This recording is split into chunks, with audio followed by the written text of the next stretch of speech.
Ahmad Abdullahi Mahmud kan nama waggaa 35 yeroo bidiruun Jibuutii irraa gara Yemenitti imalee yoomiyyuu hin dagatu. Yeroo biyyaa bahu sanattis dargaggoo waggaa 20 keessa ture. Innis akkuma namoota baay'ee kaan biyya isaa Somaaliyaadhaa godaanee jireenya fooyya'aa barbaacha ture.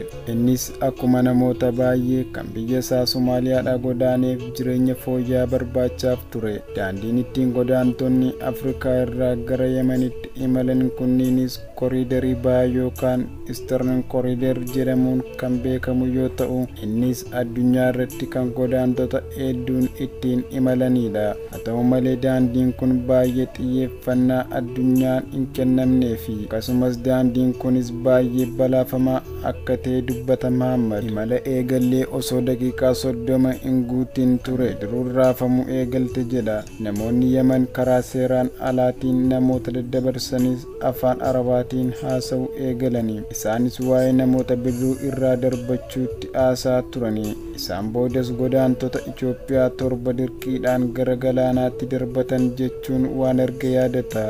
Daandiin kunis balaafamaa ta'ulleen waggaa waggaadhaan godaantonni 100,000 lakkaa'aman irra imalu. Giddugalli godaantotaa yookaan Mixed Migration Center waggaadhaan godaantonni gara 100,000 ta'an Afrikaa irraa Yemen ni ga'u jedha. Isaan keessaas irra caalaan kan biyya gaanfa Afrikaa Itoophiyaa irraa dhaqan ta'uu hima.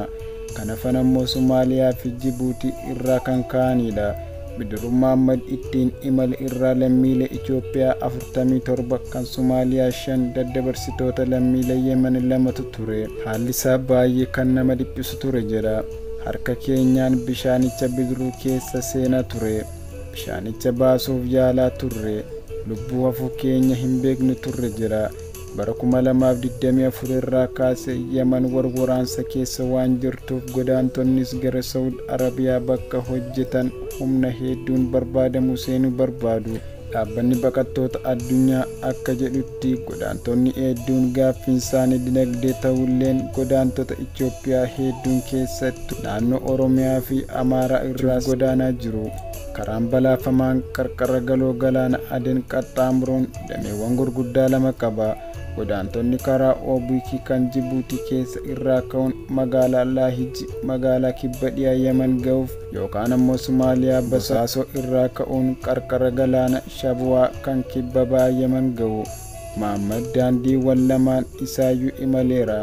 Jibuutii irraa gara Laahiji ga'uudhaaf sa'aatii 4 hanga 5 fudhate.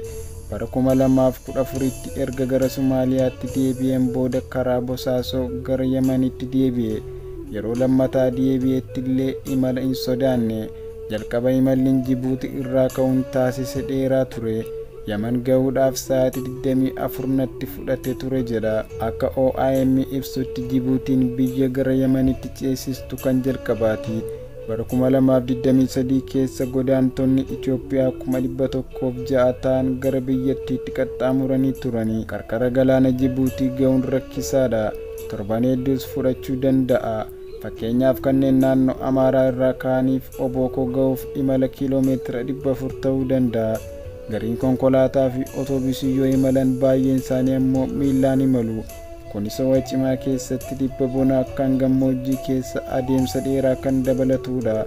Ho'i yeroo bonaa hanga seentigireedii 50 ga'uu danda'a. Erga qarqara galaanaa ga'anii booda yeroo baay'ee namoota karaa seeraan alaatiin namoota daddabarsaniif $300 kaffaluudhaan galoo galaana Aden qaxxaamuruu yaalu. Hooggantuun dhaabbata Mixed Migration Center Ayilaa Boonfgiloo akka jedhanitti namoota karaa seeraan alaatiin daddabarsuu hojii daldala hedduun keessatti hirmaatanidha. Godaantonni 100,000 ol $300 yoo kaffalan damee hojii $1,30,000,000 ittiin argamudha jechuudha jedhu. Yemen keessa mootummaan jiraachuu dhabuun daddabarsa akkasiif haala mijeessuun hidhanni namoota daddabarsuu seeraan alaa kun akka babal'atu taasiseera jetti. Dhaabbanni baqattoota addunyaa IOM akka jedhutti waggoota 10 darban keessa godaantonni 1,400 galaana keessatti lubbuu isaanii dhabaniiru. Boonfigiloon amma lakkoofsi kun kan caalu akka danda'u amanu. Daandiin ba'aa kun ardii Afrikaa irratti karaa balaa guddaa qabu akka ta'etti ilaalama jetti. qaxxaamurri galaana ayyama hin qabne kamiyyuu imala bidiruu nageenyummaan isaa hin mirkanoomne hirmaachisuun kan raawwatamudha jetti. Lakkoofsi godaantota haala kanaan lubbuun isaanii darbee adda baafame sirriin hin beekamu. Daandiin gara Yaman geessu balaafamaa kan taasisu galaana qaxxaamuru qofa miti. Bongiiloon akka jettutti godaantonni miidhaa fi sarbamaan kan saaxilaman yoo ta'u kunneenis sarara daddabarsaa fi daldala gidduu jiru dhokseera. Waggaa darbe qorannoon godaantota 350 gaafachuun gaggeessineen hundi isaanii jechuun haala danda'amuun qaamolee namoota daddabarsaniin akka gowwoomfaman akka itti dhaga'amu himan jetti. Irra caalaan isaanii ammoo namoonni namootaan daddabarfaman kunneen mataan isaanii miidhaa qaama humnaa fi sarbama dabalataa hedduu raawwataniitti akka fudhatan dubbataniiru jechuun dubbatti. Akkasumas godaantonni Afrikaas bakka dhumaa erga ga'aniin boodas balaa humnaan saamichaatiif saaxilamu ta'uu dubbatti. Kunis yeroo baay'ee kan mudatu Saawud Arabiyaatti. Garuu ammoo dura wal waraansa Yaman cimaan raafamtu keessa darbuu qabu jetti. Waraanichis imalicha caalaa balaafamaa taasiseera jetti. Erga waraan ka'een booda Yaman irraa ka'ee Saawudii ga'uudhaaf miilaan guyyoota 11 akka imale yaadata. Nyaataa fi bishaan gahaa malee ture kan daangaa qaxxaamure. Dubartiin waliin imalaa turte tokko beelaa fi dheebuudhaan daandii irratti nu biraa duute jedha. Akkasumas Saawud Arabiyaanis godaantota akka biyya isaanii hin galleef dhaabuuf yaaltee jirti.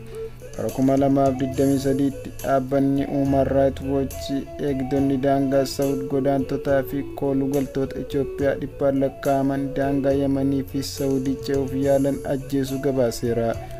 Human Rights Watch akka tilmaamaatti yeroo ammaa Saawud Arabiyaa keessa lammiileen Itoophiyaa gara 750 ta'an kan jiran yoo ta'u hedduun isaanii hojii mana keessaa fi ijaarsa irratti kan bobba'an ta'uu himeera. Hojiin godaantonni hojjetan kan mirga hin qabnee fi baay'ee hin eegamnedha jetti. Yoo qabaman to'atamuu fi hidhamuu danda'u. Saawud Arabiyaa keessatti sadarkaan isaanii sirnaan ittiin sirreessuu danda'an waan hin jirreef baay'inaan lafa jala turuu qabu.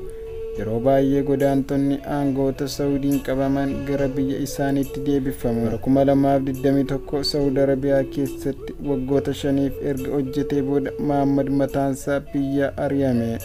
Amma biyya isaa Muqaadishootti deebi'ee haadha warraa isaa fi ijoollee isaa jiraachisuuf konkolaachisaa abbaa gommaa 3 ta'ee hojjechaa jira. Gara Somaaliyaatti deebi'uun rakkisaa ta'us namoonni waan inni hojjete akka raawwatanii fi godaanuudhaan balaadhaaf akka saaxilaman akka hin gorsine dubbata. Namni hundinuu biyya isaa irratti amantaa qabaachuun akka obsaan jiraatan itti hima ture. Imala akkasii imaluun gaarii miti jedha.